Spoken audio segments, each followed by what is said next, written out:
There's this old-timey song. If you're from the US, you might have heard it in the past. Even though it is more than 75 years old already, it's still quite famous and was covered countless times, largely due to its clever and amusing lyrics. The original was written in 1947 by Dwight Latham and Mo Jeffy and performed by the comedic country duo Lozo and Oscar. It tells the story of how a young man, through a series of family entanglements, effectively became his own grandfather. Now, at this point I had originally planned to play you at least a little bit of the song, but it kept getting flagged by YouTube because even though everyone involved in the making of it is long dead, it's still under copyright. So the only choice I have is to crudely read the lyrics out to you before we go into a more detailed explanation. Here we go. Now, many years ago, when I was 23, I was married to a widow who was pretty as could be. The widow had a grown-up daughter who had hair of red. My father fell in love with her, and soon the two were wed. This made my dad my son-in-law and changed my very life. My daughter was my mother, cause she was my father's wife. To complicate the matters, even though it brought me joy, I soon became the father of a bouncing baby boy. My little baby then became a brother-in-law to dad, and so became my uncle, though it made me very sad. For if he was my uncle, that also made him brother of my widow's grown-up daughter, who of course was my stepmother. I'm my own grandpa. It sounds funny, I know, but it really is so. I'm my own grandpa. You get the idea. The song goes on to describe how his father, soon after, also has a child with his new wife, but that's not really necessary for the premise to work. So let's untangle this a bit. The story begins when the narrator, 23 years old at the time, marries an older widow who is the mother of an already adult daughter. His father then falls in love with the narrator's new stepdaughter, and promptly marries her as well. From these two unusual crisscross marriages arise a multitude of funny relationships between the various family members. These relationships are further complicated by the birth of two children, one to each of the couples. The song explains most of these relationships, with perhaps the most notable being that the narrator, through these two marriages, has effectively become his own grandfather. How? Well, his wife's daughter is his stepdaughter, of course, but when she married his father, she became simultaneously his stepmother as well. Likewise, his wife is now also his step-grandmother, which makes him, by that somewhat silly logic, his own step-grandfather.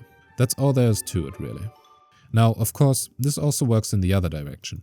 By virtue of being married to the narrator's stepdaughter, his father is also his step-son-in-law, which makes him, the narrator, in effect his own step-grandson-in-law too. The two children mentioned in the song aren't really necessary for this to be true, but they perhaps help to strengthen the bond between the two families by tying them together genetically as well. This might sound problematic at first glance, but it isn't really. Ignoring the maybe somewhat controversial age differences between the two couples, at least from a genetic standpoint, there's nothing concerning going on here. The narrator simply has a son with an adult woman he's not related to, and his father likewise. The family relationship between the two wives, that causes this grandfather paradox if you will, does not result in any problematic closed loops in the family tree, as you can see. It's a bit odd, sure, but fundamentally it's sort of on the same level as two brothers marrying two sisters. Assuming they're not their own two sisters, which would be highly illegal and a felony, there's nothing wrong with that really. Streamlines family gatherings. Now, obviously, you could achieve this scenario through more controversial means, by entering into a relationship with your grandmother or grandchild. But I think you can easily appreciate why that wouldn't make for nearly as compelling a song. Why mention this then, you might ask? Well, ignoring the very troubling real-world case, this scenario is part of an interesting hypothetical thought experiment associated with the causality of time travel, the actual grandfather paradox. Now, you might know the grandfather paradox slightly differently. Typically, it involves someone traveling back in time, killing their own grandfather, thus erasing the cause for their own existence, creating a contradiction. Assuming this happened before the conception of your father, it would create this impossible loop, where because of your grandfather's death, you couldn't have been born, yet without your birth, you wouldn't have traveled back in time, and your grandfather would still be alive. This paradox raises question about the nature of time travel, whether time travel would create new independent timelines, Whether it means time travel is outright impossible, or whether it's at least impossible to do something that hasn't already happened yet. This last case is what you get under what is sometimes called fixed time theory. It's the Harry Potter type of time travel, where you can travel back in time, but everything you do there has already happened in the, if you will, original past, and is thus already accounted for in the present. In such a universe, it is impossible to kill your own grandfather, because your existence proves that any attempt was and will inevitably be unsuccessful. Now, there's a second type of temporal anomaly that also falls under the umbrella term grandfather paradox, and this involves our case, someone becoming, or rather being, their own grandfather, in the most literal sense, unfortunately. Unlike the more commonly referred to case, which is, under fixed time, impossible because you would undo the reason for your own existence, this version is the exact opposite of that. Because impregnating your own grandmother is what led to your existence, which is just a terrific sentence to say out loud, by the way, the fact that you're alive necessitates you going back in time and causing it, because otherwise you could and would not exist in the first place. This form of grandfather paradox was featured in an Emmy Award-winning episode of the series Futurama, where Fry, the main character, and his crew are sent back in time to 1947 due to an interaction of a supernova and a microwave. Don't ask.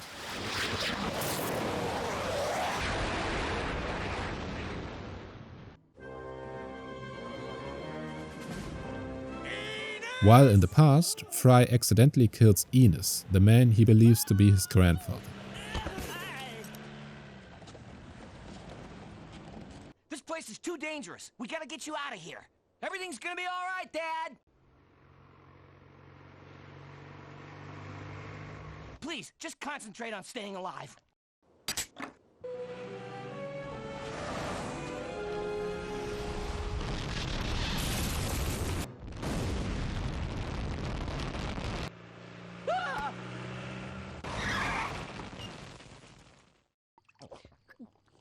It's all so sad. To his surprise, however, he does not immediately cease to exist, and after consoling Enos' heartbroken girlfriend with his penis, he then realizes that he must be his own granddad. What the hell have you done, Fry? Look!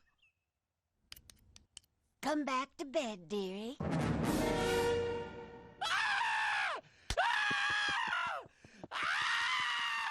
Did you say something, dearie? I'm a bit hard of hearing.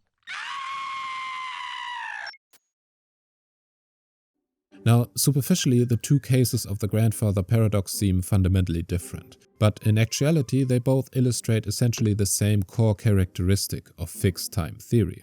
They show that events which did not or could not have happened, cannot and will not happen, while events that have happened are destined to happen again. In other words, in a fixed timeline, nothing ever changes. But enough about time travel.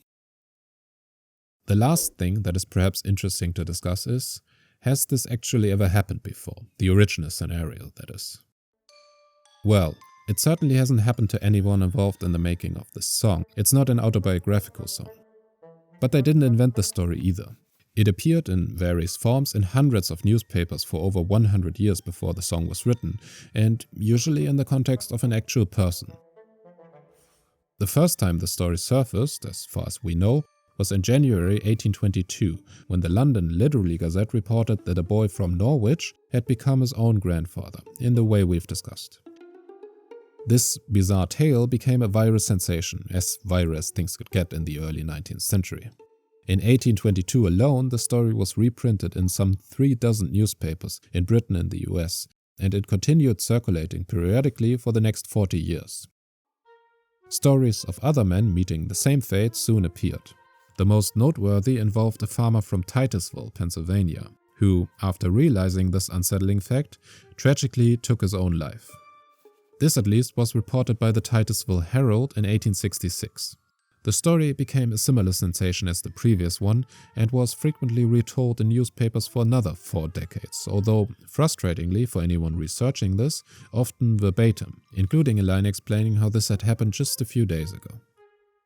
Either Titusville witnessed the most bizarre string of serious suicides, with more than a dozen men ending their lives for exactly the same reasons over the years, leaving behind identical letters explaining it, or 19th century newspapers might not have had the best editorial standards. Curiously, the only thing about the story that did change at some point was the puzzling inclusion of the name William Harmen, which suddenly appeared 25 years after the story's first publication and was commonly included thereafter. However, newspapers couldn't quite agree on how exactly the man was actually called, flipping between Harmen, Harmen, Harmen, and even Harem. Then, around the turn of the century, undoubtedly because Harmen was just too difficult to spell correctly, they settled on William Harris instead, at least most of the time, with a few noteworthy exceptions. One such exception, a particularly egregious case of telephone, was an article that appeared in a London newspaper in 1902, which stated that a man named Titusville recently had become his own grandfather. But nobody knew where he was from, not even William Walker, who supposedly sent in the story. Yet somehow, this still wasn't the worst version. One crucial detail missing from this article was the suicide. However, this aspect was included in an even more confused article that appeared around the same time in an American newspaper. In this version, not just one but two people died. The article starts with a report on the death of a ship's fireman, who had taken his own life a few days earlier. In his pocket, they found a newspaper cutout about, you guessed it, Titusville's tragic suicide and the bizarre reason for it. After retelling the story once more, the article concluded that the fireman, upon reading it, must have lost his mind and ended his life as well. Excellent. Now, aside from the previous two, there were a few other men who were occasionally mentioned in newspapers over the years, such as a German named Albert Schmitz, an Italian sailor named Beppo Bruzoni, and a man from Iowa named Peter Linsky, who became the focus of these kinds of articles during the 1920s and 30s. There was even reportedly a court case where the widow of a man named James Hartwell had successfully sued for $175 of her husband's inheritance, arguing that her husband was, in effect, his own grandfather. So, has this actually ever happened before? Well, given the journalistic practices of the time, it's hard to say. There have certainly been plenty of stories and names tossed around, but whether any of them were actual people or real events or just meant to enhance a funny hypothetical is difficult to confidently say. You would at least hope so. The only time we did come verifiably close to such a scenario was in 1993.